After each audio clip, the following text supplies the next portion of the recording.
I'm sure a lot of you are watching this video, maybe living a life that is better than a great majority of Filipinos. After all, we can afford to enjoy internet. We can afford to buy nice gadgets. Many of us have become quite comfortable with our middle-class lives and upbringing. May maayos sa pamilya siguro yung marami sa atin. Nakapag-aral sa maayos eskwela. Siguro, pakiramdam ng marami, unti-unting gumaganda at umuunlad ang buhay.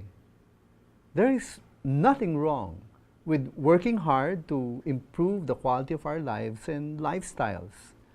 If you are able and you have the opportunity, you are free to build your wealth and establish a stable financial future for your family. But you must remember that you do not live just for yourself. If you are a follower of Jesus, you are called to take positive action towards improving the lot of those who are less privileged than you. We are not called to be passive in the midst of so much injustice and inequity in our society. Listen to what God has commanded His people as proclaimed by the prophet Jeremiah. Thus says the Lord, do justice and righteousness, and deliver from the hand of the oppressor him who has been robbed. And do no wrong or violence to the resident alien, the fatherless, and the widow, nor shed innocent blood in this place. If you read the Bible, you will find throughout its pages that God pays particular attention to those who are vulnerable in society. We see this in the book of Exodus when the people of Israel were rescued from slavery in Egypt. We find this in the Pentateuch, the kind of laws that established justice and fairness in how God's people were to relate with one another.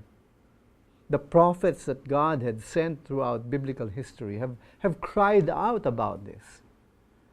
Jesus Himself said that this was at the very heart of His mission. Church history also bears this out. The early Christians were noted for rescuing unwanted babies who were left to die of exposure during the Roman Empire. Christians throughout history practiced hospitality to the poor. Evangelistic revivals have often spread out among poor communities. So many schools, hospitals, and income-generating projects have been started by Christian mission agencies among the poorest nations in the world. God has a special concern for the poor and the marginalized.